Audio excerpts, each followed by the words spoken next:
On February 18, 2025, 80-year-old Leonard Peltier walked free from a Florida prison. His release came after President Joe Biden commuted his life sentence.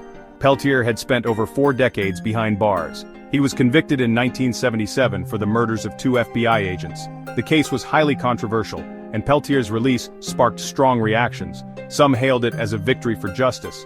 Others condemned it as an insult to the memory of the slain agents. Peltier's release was the culmination of a long and contentious legal battle. His supporters argued he was a political prisoner. They claimed he was wrongly convicted in a climate of fear and prejudice against Native Americans. His opponents, including many in law enforcement, maintained his guilt. They insisted he was a cop killer who deserved to spend the rest of his life in prison. Peltier's release did not exonerate him. However, it brought to a close one of the most enduring and divisive legal sagas in American history. His case continues to raise important questions about justice, race, and the treatment of Native Americans.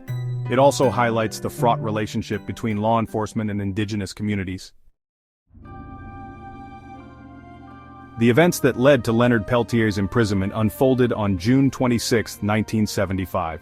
On that day, a gun battle erupted on the Pine Ridge Indian Reservation in South Dakota. The shootout involved members of the American Indian Movement, or AIM, and FBI agents. When the smoke cleared, 2 FBI agents, Jack Kohler and Ronald Williams, lay dead. The Pine Ridge Reservation, home to the Oglala Lakota people, was a hotbed of tension in the 1970s. The reservation was plagued by poverty, unemployment, and violence. Many residents accused the elected tribal government of corruption and subservience to the federal government.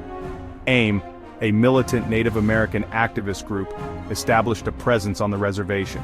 They aimed to protect residents from what they saw as harassment and brutality by local law enforcement and the FBI. The FBI, in turn, viewed AIM as a threat and sought to disrupt their activities. The shootout on June 26 was the culmination of these simmering tensions. A group of AIM members, including Leonard Peltier, were camped on the reservation when FBI agents arrived. The agents were attempting to serve warrants related to an earlier incident. A firefight broke out, resulting in the deaths of the 2 agents and a Native American man, Joe Stuntz. The exact circumstances of the shootout remain disputed. To understand the Leonard Peltier case, it's essential to understand the American Indian Movement, or AIM. Founded in 1968, AIM emerged from a growing movement of Native American activism. Inspired by the Civil Rights Movement and the Black Power movement, AIM sought to address the historical and ongoing injustices faced by indigenous people. AIM advocated for treaty rights, tribal sovereignty, and self-determination. They demanded that the U.S. government honor its treaty obligations to Native American tribes. They also sought to improve the living conditions on reservations, which were often plagued by poverty and lack of opportunity. AIM gained national attention for its dramatic protests and confrontations with authorities. In 1969, they occupied Alcatraz Island for 19 months, claiming it under an 1868 treaty.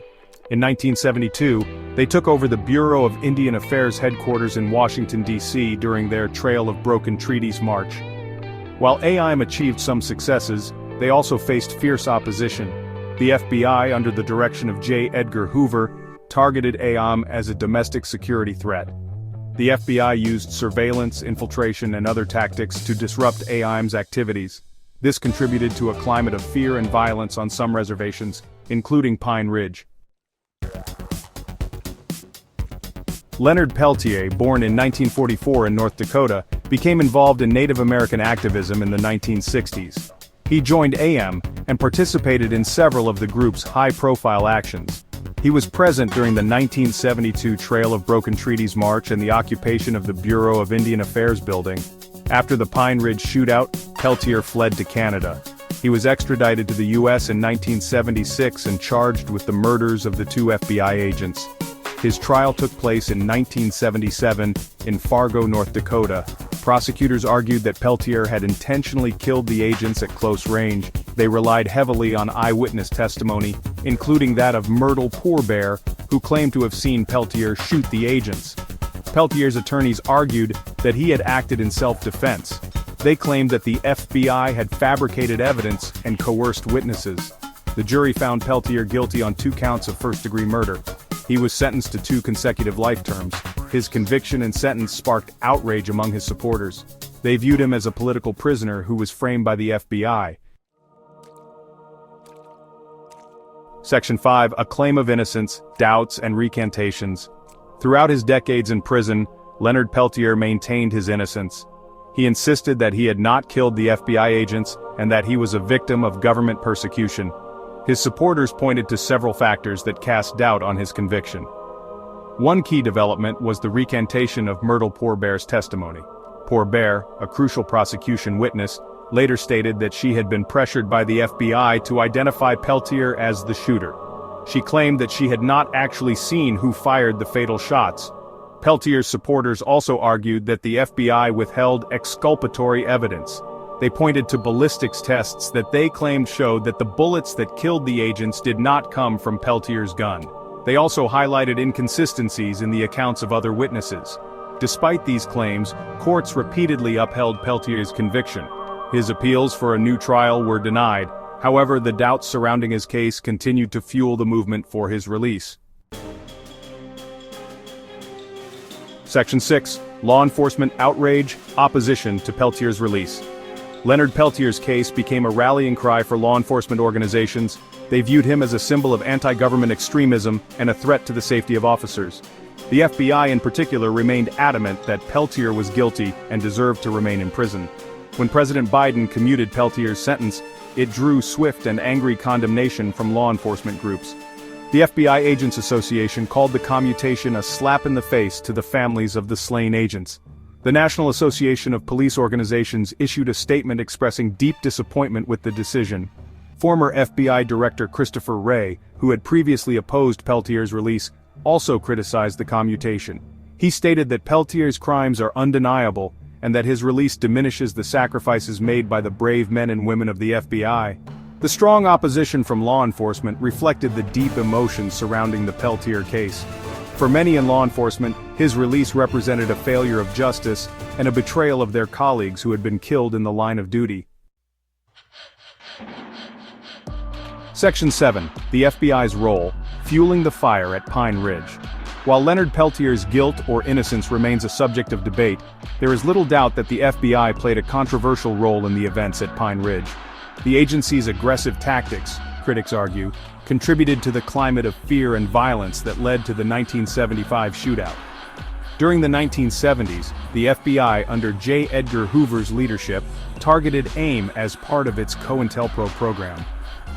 COINTELPRO, short for Counterintelligence Program, was a series of covert and often illegal operations aimed at surveilling, infiltrating, discrediting, and disrupting domestic political organizations.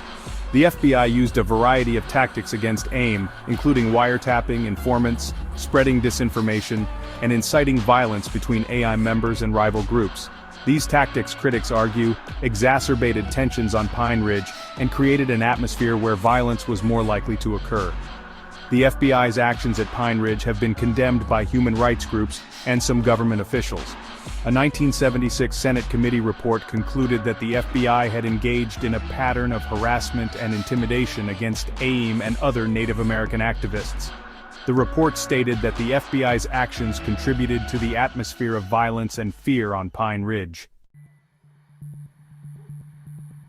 Section 8.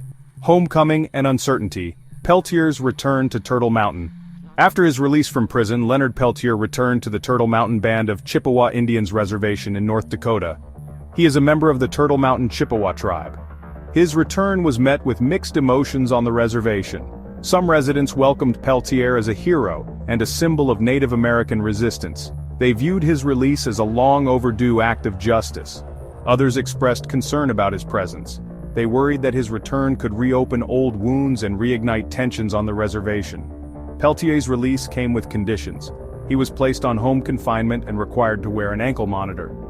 He was also prohibited from traveling outside of the reservation without permission. His movements were closely monitored by authorities. Peltier's return to Turtle Mountain marked the beginning of a new chapter in his life. After decades in prison, he was finally able to live among his people. However, his future remained uncertain. He was an elderly man with health problems, and his legal battles had taken a toll on him. Section 9. Justice or Injustice. The legacy of Leonard Peltier. The commutation of Leonard Peltier's sentence reignited the debate about his case. Was he a political prisoner who was wrongly convicted, or was he a cop killer who deserved to spend the rest of his life behind bars? The answer, like so much else in this complex and contentious case, is far from clear. Peltier's supporters argue that his trial was a travesty of justice. They point to the recanted testimony, the alleged prosecutorial misconduct, and the FBI's history of targeting AIM. They maintain that he was a scapegoat for the government's own failures in its dealings with Native Americans.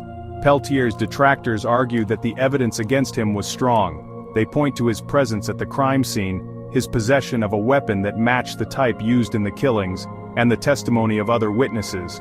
They insist that he received a fair trial and that his conviction was justified. The Leonard Peltier case is a stark reminder of the injustices faced by Native Americans throughout history. It also highlights the deep divisions that exist in American society over issues of race, justice, and the role of law enforcement. Peltier's release, while celebrated by his supporters, is unlikely to bring closure to this long and painful saga. His case will continue to be debated for years to come, a symbol of the enduring legacy of conflict and mistrust between the U.S. government and Native American communities.